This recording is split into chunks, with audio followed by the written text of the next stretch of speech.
Well, I guess that's it. The giant is awake. If anybody is asleep now, what's up with you, right? You must be what Patrick was talking about, no heartbeat or something. What was that? If you're not breathing, because that's just awesome. But when I was thinking about this wake up sleeping giant, I thought, that it's just time to stop hitting the spiritual snooze on the alarm clock. And I think a lot of us do that. And it's so easy. The world is so busy telling us what we need to do and all this sort of stuff. Then I started, how I go with these talks. I'm like, where did this come from? Because I don't know where the idea of sleeping giant came from. Then I started looking at giants and looking at mythology around giants. And it was very interesting to discover that in a lot of the stories of the world, the giants are designed to work the gods, the little g gods. And the little g gods in mythology are like all of our energies and emotions and feelings and attitudes and belief systems. And so the giants kind of trick them into living out their story. So when you wake up the sleeping giant, you're waking up that divine spirit within you to be more whole and more complete. And so that's kind of where we're headed this morning. But I thought I'd talk about it first with, well, if it's not awake, then it must be sleep. And that got me to thinking about sleepwalking and how many of us just sleepwalk through life. And of course, that's Google is my friend. Blah, blah, blah, blah. Man, sleepwalking is a crazy thing. Did any of you guys sleepwalk? Did you do it as a kid? Yeah, because most people sleepwalk as kids and then you grow out of it. And then after you grow out of it, it's the men that are stuck sleepwalking later in life. Women, you guys move through so much stuff so much faster than we do, including sleepwalking. And they have a great name for it. Anybody know the name for sleepwalking? I have to read it. Bigger. Somnambulism. Quite a word. And quite an experience. There was one guy that was sleepwalking in England, and he woke up, because sometimes sleepwalkers will wake up in the middle of their sleepwalking. He woke up, he was 9 miles from home. Nine miles from home. A woman in France sleepwalks, and when she sleepwalks, she paints. And she is a masterpiece painter when she's sleepwalking, and when she's not, she can't paint crap. But when she's sleepwalking, it's masterpieces that she sells and makes a living with. But when she's awake, it's like, paint by numbers, and still she screws that up. But when she sleeps, she's awesome. Now, despite what you may think, you can wake up a sleepwalker if you run into one, but it's best if you just lead them back to the bed. But you can't, and be careful because, they're disoriented and they may just, right at you, and it's not their fault. They're just shocked that you just woke them up. There's another woman that I read about, a sleepwalker, and she would email people. She would go to her computer and turn on the computer and email. And I don't know about how many of you guys have a life that included partying at one point, but you remember you come home late at night and you'd be like, "Baby, I told you," and she would write those kind of emails. She did write one email where she asked a guy to come over and bring wine at 3 o'clock in the morning. Then when he got there, she was like, "What are you doing here?" "I got an email." And it's like crazy, right? And then you can have, and they get superpowers. And do you know this guy, the comedian, Mike Birbiglia? Yeah. Mike Birbiglia is a sleepwalker. He's such a sleepwalker, and to this day, he has to take a pill to knock him out at night, and he gets into a sleeping bag, like zipped up, and puts on mittens, so he cannot get himself out of sleepwalking. He has to do this. He was in a hotel room in Walla Walla, Washington, and he jumped out of a second-story window, sleepwalking, and then he walks up. It's great. There's a movie. It's called Sleepwalk With Me. You should Google this. He sleepwalks, he jumps out this window, and then he's like, and he's all cut up, and he walks into the hotel. He's like, "I think I need to go to the hospital."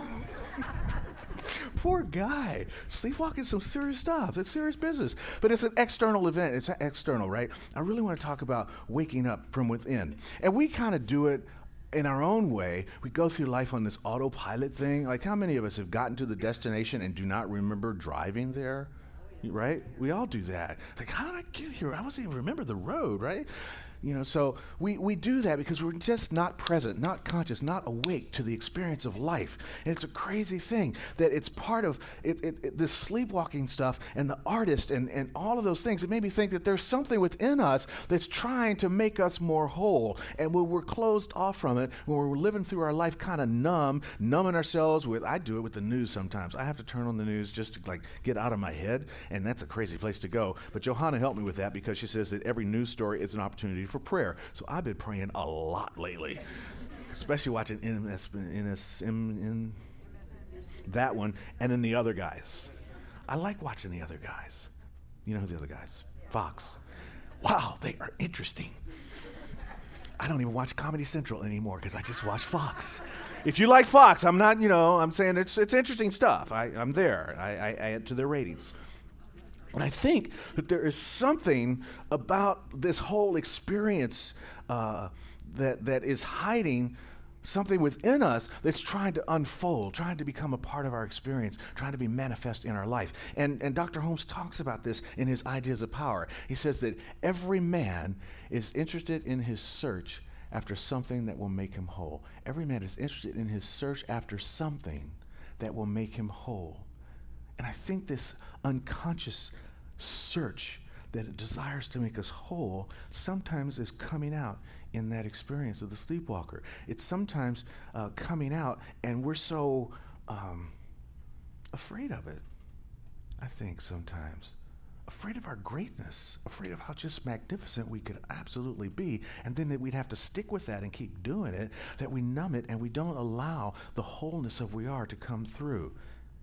And my idea is that it's time to wake up to that, to let that is sleeping within us, which is spirit, that which knows the truth of who we really are. It's time to let it open up, you see, because the universe was created by for the delight of God. And then each one of us has been created for the delight of God because we are the universe expressing, you see. And so it's time for us to just accept that.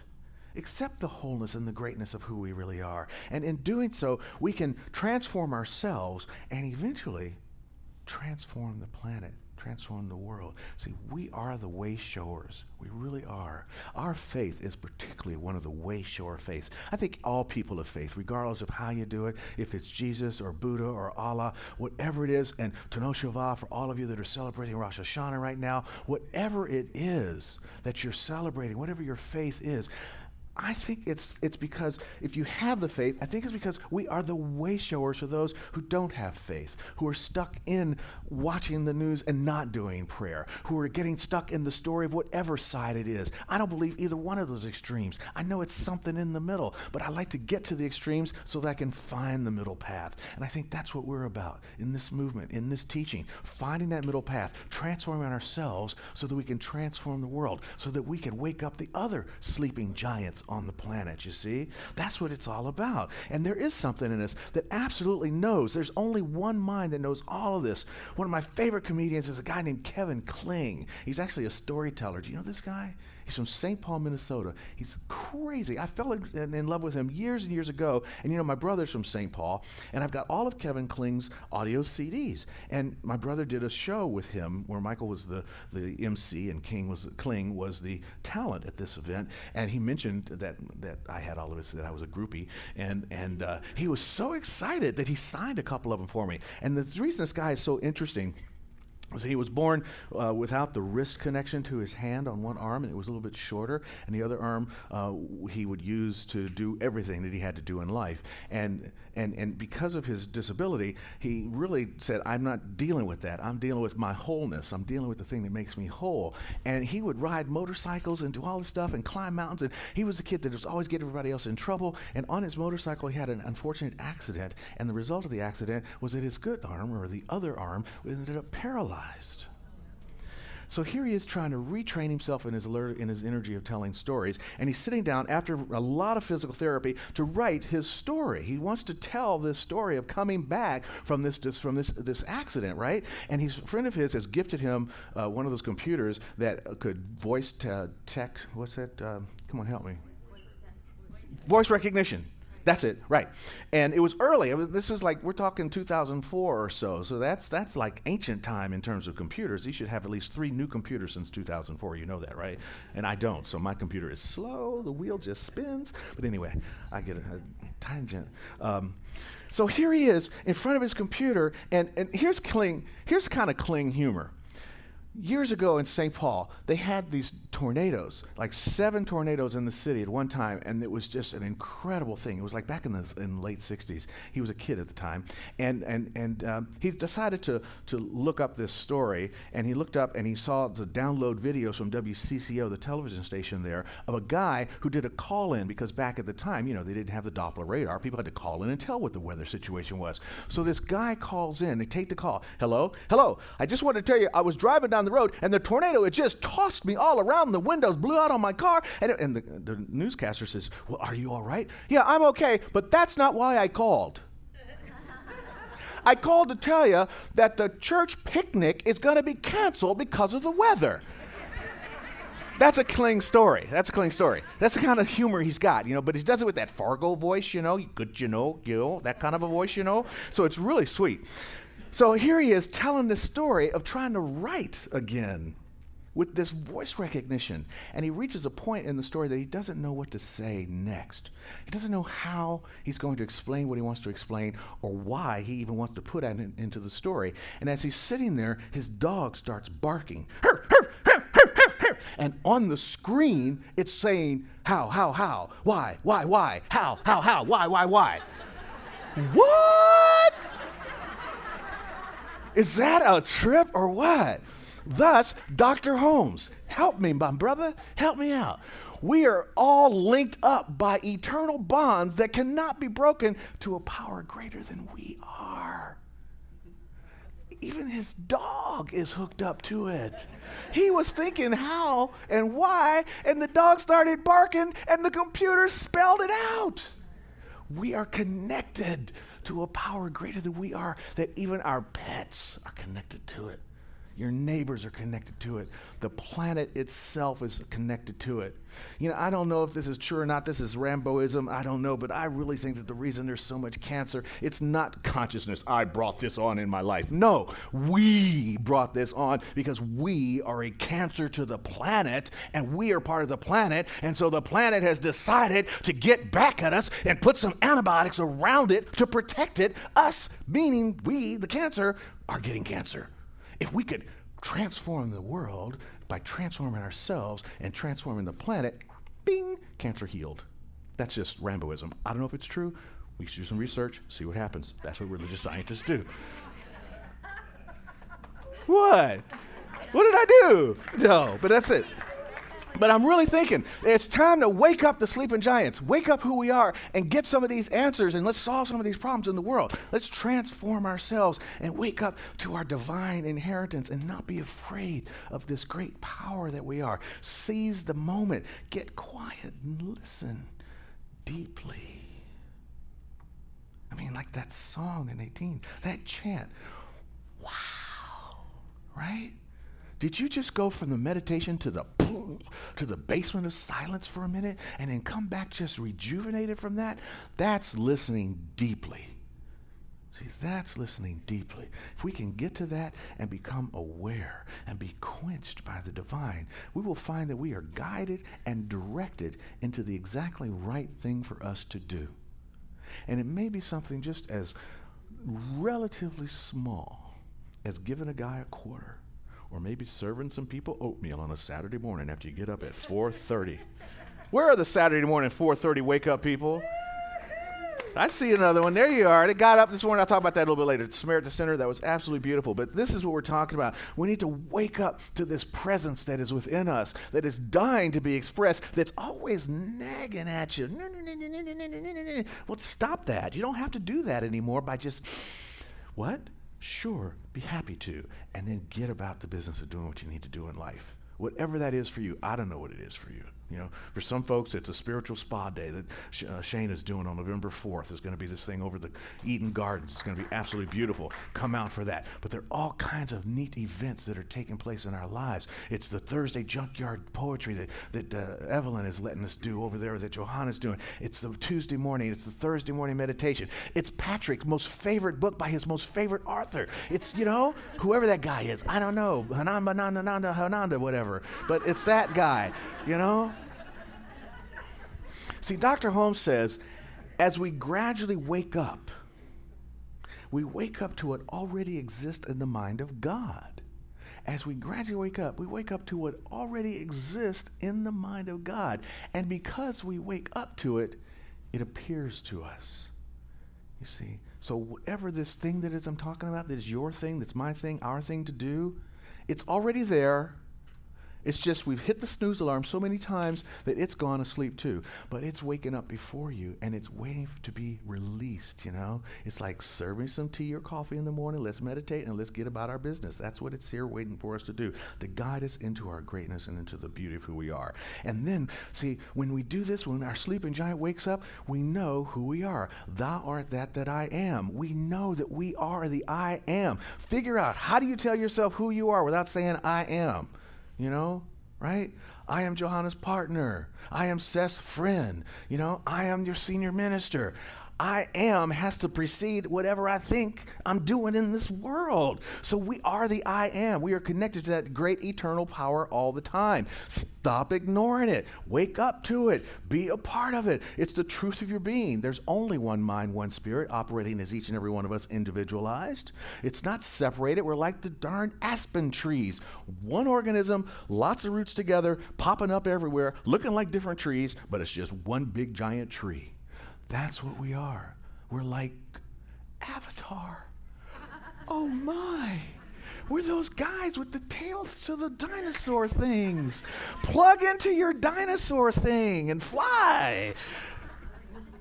Did you guys see that movie? I want to make a movie like that where you say, did you see that movie? And everybody goes, yeah! The whole room. You're like, that's great. It's such a great movie. We should show that here. Can we do that? We could do that. Let's do that here. Yeah.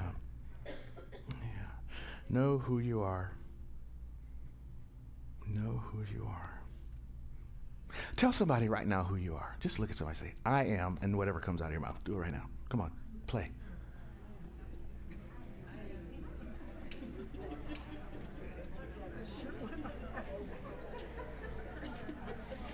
Aww, people are kissing each other and hugging each other. See how fun it is to tell somebody who you are? To say who you are is powerful. Standing in the truth of who you are is powerful. Dr. Holmes says, there is that in you that is wed to the universe, soul to soul, spirit to spirit, and is forevermore holding you in its embrace. Check this out. The way he writes this is very, very much on purpose. First off, there is that in you that is wed to the universe, married, committed, not even till death do us part, just till transition do us part, because even after death, we are still wed to the universe. And look, soul, us, the microcosm, to soul, the macrocosm, us, spirit, the microcosm, to spirit, the macrocosm, and forever. That's a really long time. That's a lot of nows, forever. But if you do it in now packets, it really goes fast, right? And you're always held in its embrace. There's a divineness that is loving you. And my auntie, Nikki Giovanni, says something that I really love. She says, do you know who Nikki Giovanni is? Google her when you get home. Woman is awesome. Google Nikki Giovanni and Virginia Tech. She wrote this poem after the Virginia Tech shooting that is just off the hook crazy. But here's what she says here. She says, once you know who you are, you don't have to worry anymore. That's powerful. I don't know about you guys, but I am so done with my worry gene. I'm like Data on Star Trek. I'd like to just turn it off, you know? Like he could just turn off his gene, see, just turn off his emotion thing. I want to turn off the worry gene. I haven't found the switch yet, but I've got to quiet it down a little better, you know? And that's because I'm coming to slowly understand exactly who I am. I struggle with it every day. That's why I love grace, and I love the days keep coming so I can continue the upward spiraling journey that Dr. Holmes talks about, you see. But once we really know that, and you'll know you know because you won't worry anymore. You'll know that that's who you are. Okay, awake. The giant is awake. Now what? Now what are we going to do? Now it's time to transform ourselves, and through transforming ourselves, we get to transform the world. And a good way to do that, I think, is to avoid comparisons. That can be such a bear, because you sit around comparing. I'm this old and that guy did something at that age and da-da-da-da-da. Oh my God, it's just so hard. And why bother? You're a snowflake and there are no other snowflakes like you. So why bother even comparing yourself with anybody? And remember I had the Bible meltdown last week and I did all those Bible stories. Remember the talents, the story of the guys, the 3 o'clock, the 6 o'clock, the 11 o'clock hour, and they all got paid the same amount of money because once you get there, love is just love. Once you know who you are knowing who you are, and it doesn't matter who gets there first. There's only you being the wholeness that you are. That's the prize. The prize is not how much or how soon. The prize is simply getting there in the first place, you see. This wonderful metaphysical writer from the 40s and 50s, a guy named Robert Collier, says, "The great are only great to us because we are on our knees. Let us arise." We are looking at him like that. Wake up, arise, another way of saying wake up. Let us wake up and look the other eye to eye, meet them soul to soul, spirit to spirit, mano y mano, equals. We did this leadership workshop yesterday with Robin and Gil, and it just hit me so much how so much our entire leadership team are equals, you know, and every member is a vital part. Speaking of vital, on the way out, tangent, the puzzle, we started this puzzle. Robin and Gil gave us this sweet puzzle that says Center for Spiritual Living at the bottom of it, and we need to put it together because we didn't finish it yesterday. So go find your puzzle piece and put it on there after the service between that and the workshop. But the point I'm trying to make here is that we really need, or that I was trying to make before I got on my tangent, but now I'm on another tangent, so let me get back to the point.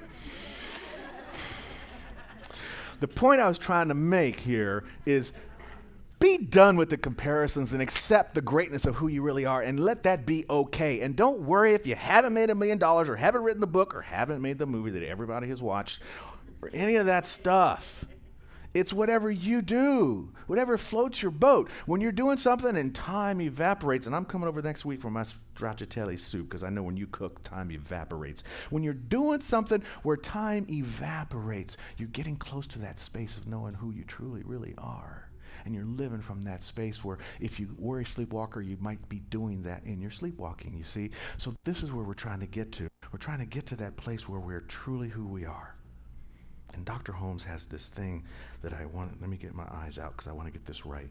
I was reading this Ideas of Power, and rather than get a bunch of quotes, it was so long, I wanted to read the whole thing. So bear with me. Just stay in this space. Go back to the Nadine Risha space.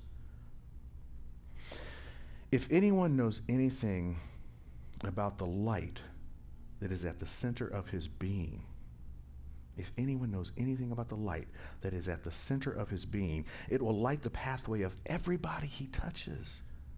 If anyone knows anything about the love that is all-embracing, his arms will be around everyone in the world. It is all nonsense to say God is love unless our arms are around all people. It is all nonsense to say God is peace unless there is a peace in our own consciousness that brings calm to everything. It is nonsense to say God is giving unless our hands are open, that we may scatter on the four winds of heaven the last atom of good we have ever received. It is all nonsense to say the universe holds us in its loving embrace while we dislike one single soul. We are in the arms of a tenderness. We are in the atmosphere of a sweetness. We are in the presence of a light far beyond our dreaming. And in that light, there is no darkness. And as we take time to practice this presence, to feel the depths of this peace, to see the magnificence of this light, and to see this light in each other, something awakens in us and in its turn within those we meet and the environment in which we habitate. That is within each and every one of us. That's what we get to do. That's who we are. That's what we do. That's why we're here. And so it is.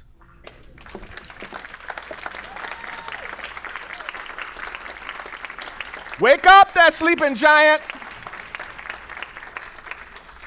Thus the affirmation. You get it now? Here, let's do it. 1, 2, and I am a spiritual giant living from the awesome power that resides within. No longer asleep. That's it. Yes. What? Oh, yes. Post, tweet, text, share.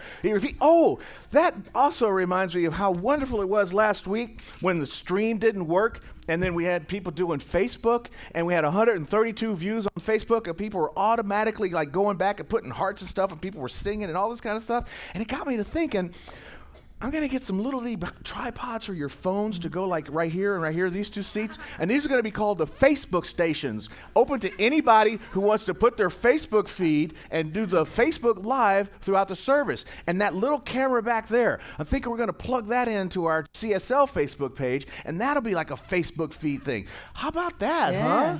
Because the thing about doing it on a Facebook page is we got a lot of people that come to our website, a few that know about us, and they're mostly family who can't be here. But if you have friends that have never heard about it and you put it on your Facebook feed and you're like going, what is that? What is that that Kate's? Wow, that's pretty cool. Who knows? Stephen, where that I might did lead. that during the Nadine's chant. Did you? Live, yeah. So Nice. All right. So that's just something I was thinking we might want to try to do. Where is it? Who's doing it? Got it. Thank you, sweetie. All right. Johanna. Practitioner, Johanna. She's a very good practitioner. It's happening again. The prayers are showing up. We really love that. We love getting the prayers from you because our practitioners love to pray. I'm a practitioner. I'm addicted to prayer. And it's a good thing. It's a good thing. If you have something that you'd like to sit with a practitioner about, to take it off your heart, to move away from that worry space, to open up to your sleeping giant and to wake it up so that you can live the giant that you are, a practitioner is a great way to start, because the things that we don't believe about ourselves, they already know it's not true. The things that we're like in the middle of, we don't believe the truth of us, we live in that limitation, they don't see us in that space. Practitioners do not. We do not see us in that space. We see you as you are. And so that's why we would like to have you do prayer. There'll be some up here for after service prayer, and then, who is it today? Patrick will be in the prayer room after service for longer prayers. All right, and then of course it'll be a little bit shortened because we're going to have the workshop as well. At this point, enough of me. Let's pray.